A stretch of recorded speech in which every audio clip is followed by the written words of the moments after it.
3. നമസ്കാരം. GUPS തൂക്കുപാറ സ്കൂളിൽ പഠിക്കുന്ന 7ാം ക്ലാസ്സിലെ വിദ്യാർത്ഥികളാണ് ഞങ്ങൾ ഇവിടെ അവതരിപ്പിക്കാൻ പോകുന്നത് എർത്തിക്വിക്ക് അലാറമാണ്. ഇന്നത്തെ കാലത്ത് വിവിധ തരത്തിലുള്ള പ്രകൃതി ദുരന്തങ്ങൾ നാം കാണുന്നുണ്ട്. അവയിലൊന്നാണ് ഭൂമികുലുക്കം അഥവാ ഭൂകമ്പം. ഭൂമിയുടെ ഉപരിതലം അവിചാരിതമായി ചലിക്കുമ്പോഴാണ് ഭൂമികുലുക്കം അഥവാ ഭൂകമ്പം ഉണ്ടാകുന്നത്. ഇതുമൂലം ധാരാളം മനുഷ്യരുടെ ജീവനുകൾ നഷ്ടപ്പെടുകയും നാശനഷ്ടങ്ങൾ ഉണ്ടാവുകയും ചെയ്തിട്ടുണ്ട്. ഇത് മുൻകൂട്ടി അറിയുകയാണെങ്കിൽ ഇത്തരത്തിലുള്ള അപകടങ്ങൾ നമുക്ക് ഒഴിവാക്കാൻ സാധിക്കും. അതിനായി ഞങ്ങൾ ഇവിടെ അവതരിപ്പിക്കുന്നതാണ് എർത്തിക്വിക്ക് അലാറം. എർത്തുക്വിക്ക് അലാറം ഉണ്ടാക്കാൻ വേണ്ട സാധനങ്ങൾ: buzzer, battery, LED light, metal road, metal വയറിൽ തൂക്കിയിട്ടിരിക്കുന്ന ബോൾട്ട്. ഇതിന്റെ കണക്ഷൻ എന്ന് പറഞ്ഞാൽ 9 വോൾട്ട് ബാറ്ററിയിൽ ഒരറ്റം LED സ്ട്രിപ്പിലേക്കും മറ്റേ അറ്റം ബസറിലേക്കും പോകുന്നു.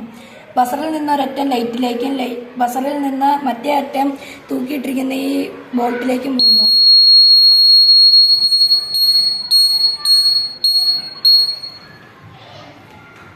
ഭൂമി വൈബ്രേറ്റ് ചെയ്യുമ്പോൾ ഈ മെറ്റൽ റോപ്പ് റോഡിലേക്ക് തട്ടുകയും ഓപ്പൺ ആയിട്ടിരുന്ന സർക്യൂട്ട് ക്ലോസ്ഡ് സർക്യൂട്ട് ആവുകയും ചെയ്യുന്നു.